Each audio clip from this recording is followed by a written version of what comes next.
Hi, ഞാനിന്ന് ഒരു മാമ്പഴവും ബ്രെഡെല്ലാം വെച്ചിട്ടൊരു പുഡിങ് ഉണ്ടാക്കാം. നമുക്ക് മാമ്പഴവും ബ്രെഡെല്ലാം ഉണ്ടെങ്കിൽ നമുക്ക് ഗസ്റ്റെല്ലാം വരുമ്പോൾ നല്ലൊരു പുഡിങ് ഉണ്ടാക്കാം. ഇപ്പം മാമ്പഴക്കാലമായതുകൊണ്ട് മാമ്പഴം വെച്ചിട്ട് തന്നെ പല പല വിഭവങ്ങൾ ഉണ്ടാക്കാം. അപ്പോൾ അതിനായിട്ട് ഞാൻ ആദ്യം തന്നെ കുറച്ച് ബദാം ഒന്ന് വറുത്തെടുക്കുന്നുണ്ട്. അതിന് ശേഷം ആ ചൂടായ പാനിലേക്ക് കുറച്ച് പഞ്ചസാര, ഒരു 2-3 സ്പൂണ് പഞ്ചസാര ഇട്ട് മെൽറ്റാക്കാൻ വെച്ചിട്ടുണ്ട്. അതൊന്ന് മെൽറ്റാവട്ടെ. പഞ്ചസാര മെൽറ്റായിക്കൊണ്ടിരിക്കുന്നത് അതിൽ ഞാൻ കുറച്ച് ബട്ടർ ഇട്ട് കൊടുത്തിട്ടുണ്ട്. ഇനി നമുക്ക് ആ വറുത്ത ബദാം നമുക്ക് ഇതിലേക്ക് ഇട്ട് കൊടുക്കാം.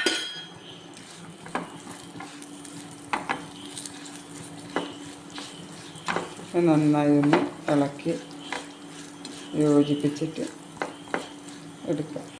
ആയിട്ടുണ്ട്. ഇത് നമുക്ക് കുറച്ച് ബട്ടർ തേച്ച് കൊടുത്ത ഇതിലേക്ക് മാറ്റാം. ഒന്ന് നിർത്തിക്കും.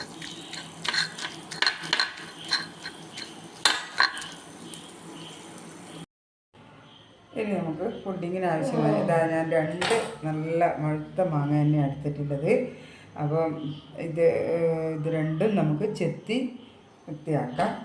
എന്നിട്ട് ഞാൻ ഒരു മാങ്ങ ചെറുതായി കട്ട് ചെയ്ത് വെച്ചിട്ടുണ്ട്.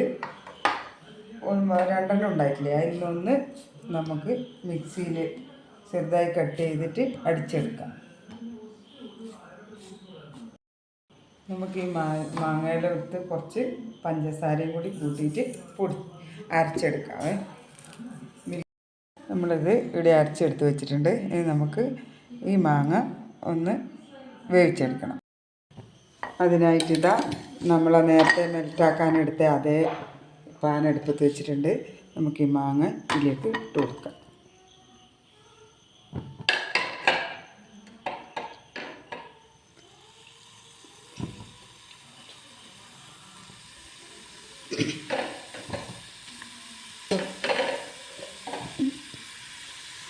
നമുക്ക് കുറച്ച് നെയ്യ് ഒഴിച്ച് കൊടുക്കാം. അത്രയേ ഉള്ളൂ. ഒരു അടിക്ക് പിടിക്കാതിരിക്കാൻ വേണ്ടി മാത്രമുള്ളത് നെയ്യാണ് ഒഴിച്ച് കൊടുത്തത്.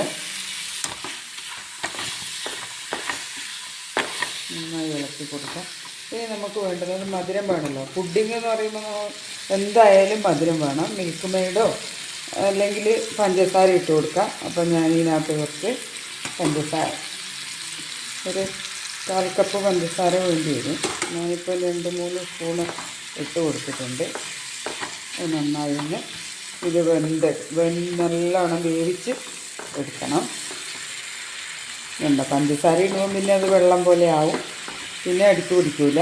എന്നാലും ഒരു ടേസ്റ്റിന് വേണ്ടിയിട്ടാണ്. നമുക്ക് ഇതിനകത്തോട്ട് ഒരു നുള്ളു ഉപ്പും കൂടി ചേർക്കാം. അപ്പോൾ ഇതിന് ബാലൻസ് ചെയ്യാൻ വേണ്ടിയിട്ട് ഒരു നുള്ളു ഉപ്പ് ചേർക്കാം. ഒറ്റ നുള്ളേ ഇട്ടു ഉണ്ടോ, ആ മധുരം ഒന്ന് ബാലൻസ് ചെയ്യാൻ വേണ്ടിയിട്ടാണ്. നന്നായി വെന്ത് വരട്ടെ. നമ്മുടെ മാങ്ങ നല്ല വെള്ളം വെച്ച് പഞ്ചസാരയിൽ നല്ലപോലെ വെന്ത് വന്നിട്ടുണ്ട്. നമുക്ക് തീ ഓഫ് ചെയ്തിട്ട് വേറെ പാത്രത്തിലേക്ക് മാറ്റാം. നമുക്ക് വേണ്ടതെന്ന് വെച്ചാൽ കസ്റ്റാർഡ് പൗഡർ, ഒരു 3-4 സ്പൂണ് കസ്റ്റാർഡ് പൗഡർ എടുക്കണം. ഉണ്ടോ, അത് നമുക്കിനി ഒരു ബൗളിലേക്ക് ഇട്ടിട്ട് ഇതുപോലെ തന്നെ ഈ നമ്മൾ നേരത്തെ എടുത്ത പാലില്ലേ, അതിൽ നിന്ന് കുറച്ച് പാൽ ഒഴിച്ചിട്ടത് ഒന്ന് കട്ടിയില്ലാണ്ട് കലക്കി വെക്കണം. പാൽ ഒഴിക്കുമ്പോൾ തന്നെ ഇത് കട്ടിയാവും. നമുക്കിത് കട്ടിയില്ലാണ്ട് കലക്കിയെടുക്കാം.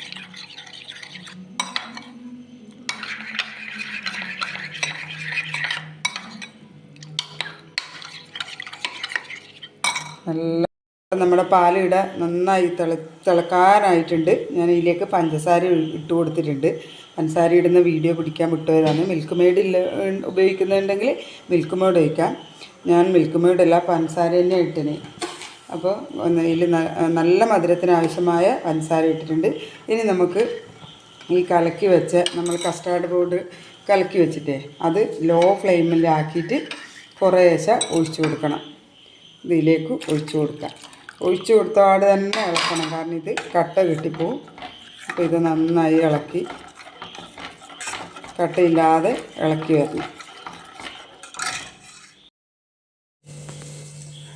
ഇതാ ഞാൻ ആ ബ്രെഡെല്ലാം അതിലേക്ക് റെഡിയാക്കി വെച്ചിട്ടുണ്ട്. ഇനി അതിൻ്റെ മുകളിൽ നമ്മൾ മിക്സ് ചെയ്ത ആ കസ്റ്റാർഡ് മിക്സില്ലേ, അത് നമ്മൾ അതിനകത്തോട്ട് നല്ല വൃത്തി നിരത്തി കൊടുക്കണം. നല്ല റെഡിയാക്കി നിരത്തി സെറ്റാക്കണം.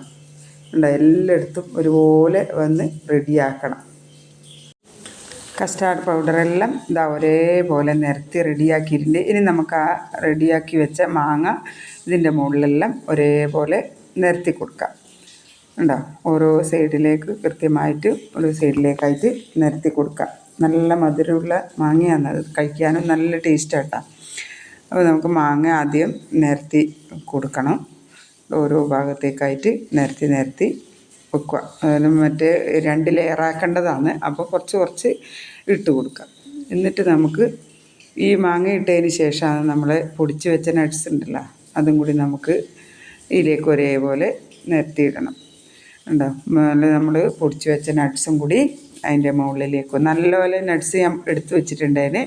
അതുകൊണ്ട് അതിൽ കുറച്ച് ബദാമും കുറച്ച് പിസ്തയും കൂടി ചേർത്തിട്ടുണ്ടായിരുന്നു. പിസ്ത വറുത്തുള്ളത് തന്നെയാണ്, അതുകൊണ്ട് പിസ്തയും കൂടി അതിലേക്ക് കൂട്ടിയിട്ടാണ് ഞാൻ പൊടിച്ചെടുത്തിട്ടുള്ളത്.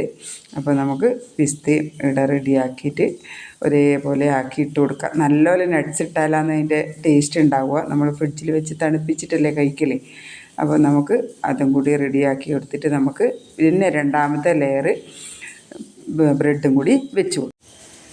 അപ്പോൾ ഞാൻ ആ കസ്റ്റാർഡ് പൗഡറെല്ലാം ആദ്യം അതിൻ്റെ ക്രീമെല്ലാം അതിലേക്ക് തേച്ച് കൊടുത്തു. എന്നിട്ട് നമുക്ക് എടുത്തു വെച്ച മാങ്ങയും 2ാമത്തെ ലെയറാണ് ഇടുന്നത്. അപ്പോൾ ആ മാങ്ങയെല്ലാം നമുക്ക് മാങ്ങയെല്ലാം അതിൻ്റെ സൈഡിലേക്ക് വെച്ച് കൊടുക്കാം. നമുക്കിതിന് തണുപ്പിച്ചെടുക്കേണ്ടതാണ്. നല്ല ഫ്രിഡ്ജിൽ വെച്ചിട്ട്, എന്നാലേ അത് കഴിക്കാൻ നല്ല ടേസ്റ്റ് ഉണ്ടാവുള്ളൂ. അപ്പോൾ നമുക്ക് ആ മാങ്ങയെല്ലാം ഇതിലേക്ക് വെച്ച് കൊടുക്കും. അതിന് ശേഷം നമുക്ക് നമ്മൾ നേരത്തെ ചെയ്ത പോലെ തന്നെ 2ാമത്തെ ലെയറിലും ആദ്യം ചെയ്ത പോലെ തന്നെ നട്ട്സ് എല്ലാം ഇട്ട് കൊടുക്കുക. ഇപ്പം നമുക്ക് ആ നട്ട്സ് എല്ലാം ഇതിലേക്ക് ഇട്ട് കൊടുക്കാം. എല്ലാം ഒരേപോലെ എത്തുന്ന രീതിയിൽ ചെയ്ത് കൊടുക്കുക. കാരണം ഇനി ഇത് ബാക്കി വെച്ചേക്കേണ്ട ആവശ്യമില്ലല്ലോ. അപ്പോൾ എല്ലാ നട്ട്സും അതിലേക്ക് ഇട്ട് കൊടുക്കുക. അതിന് ശേഷം നമുക്കിത് ഫ്രിഡ്ജിൽ വെക്കണം. ഫ്രിഡ്ജിൽ നമുക്കൊരു നാളെ രാവിലെ മാത്രമേ അത് എടുക്കാൻ പറ്റൂ, കാരണം അത്രയും.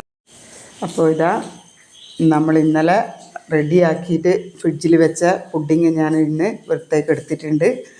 അപ്പോൾ ഒരു നൈറ്റ് മൊത്തം ഫ്രിഡ്ജിൽ വെച്ചിട്ടുണ്ട്. അപ്പോൾ അത് നല്ല വൃത്തി സെറ്റാകൽ ഞാനിത് കട്ട് ചെയ്തിട്ട് നമ്മൾ പാത്രത്തിലേക്ക് വെച്ച് കൊടുക്കാം. കണ്ടോ, നല്ല അടിപൊളി, നല്ല കാണാൻ തന്നെ നല്ല രസമുണ്ട്. കാണാൻ തന്നെ നല്ല ഭംഗിയുണ്ട്. അപ്പോൾ ഇത് നല്ല രീതിയിൽ നമുക്ക് കണ്ടോ ഓരോ പീസായിട്ട് നമുക്ക് അടർത്തിയെടുക്കാം. കാരണം ഓരോ ബ്രെഡല്ലേ നമ്മൾ വെച്ച് കൊടുത്തത്. അപ്പോൾ നമുക്ക് ഇത് 2 പാത്രത്തിലേക്ക് വെക്കാം. ഇത് ഞാനിതൊന്ന് ചെറിയ കഷ്ണം എടുത്ത് ടേസ്റ്റ് ചെയ്ത് നോക്കട്ടെ, എന്നാലേ നല്ലതാണോ എന്ന് നിങ്ങളോട് പറയാൻ പറ്റും. അപ്പോൾ ഇതാ നല്ല അടിപൊളി ടേസ്റ്റുണ്ട്, നല്ല മധുരമുണ്ട്. നമുക്ക് ഇവിടെ ഇപ്പം 2 പേരേ ഉള്ളൂ, അതുകൊണ്ട് 2 കഷ്ണം ഇപ്പോൾ എടുക്കുന്നുള്ളൂ. അപ്പോൾ എല്ലാവരും ഉണ്ടാക്കി നോക്കണം. ഇഷ്ടപ്പെട്ടാൽ ലൈക്ക് ചെയ്യണം. കാരണം എന്ന് വെച്ചാൽ ഇത് നമ്മൾ സാധാരണ പുഡിങ് പാത്രത്തിലാണ് ഉണ്ടാക്കേണ്ടത്. അപ്പോൾ ഞാനിത് കേക്കിൻ്റെ ടിന്നിലാണ് ആക്കിയിട്ടുള്ളത്. അപ്പം എല്ലാവരും ഉണ്ടാക്കി നോക്കുക. ഈ മാമ്പഴക്കാലത്ത് പല വിഭവങ്ങൾ നമ്മൾ ഇതുപോലെ ഉണ്ടാക്കാം. അപ്പോൾ ഉണ്ടാക്കി നോക്കണം. ഇഷ്ടപ്പെട്ടെങ്കിൽ ലൈക്ക് ചെയ്യുക, ഷെയർ ചെയ്യുക, സബ്സ്ക്രൈബ് ചെയ്യുക. അതിൻ്റെ കൂടെ ഒരു ബെല്ലൈക്കണും കൂടി അടിക്കുക. ഓക്കെ.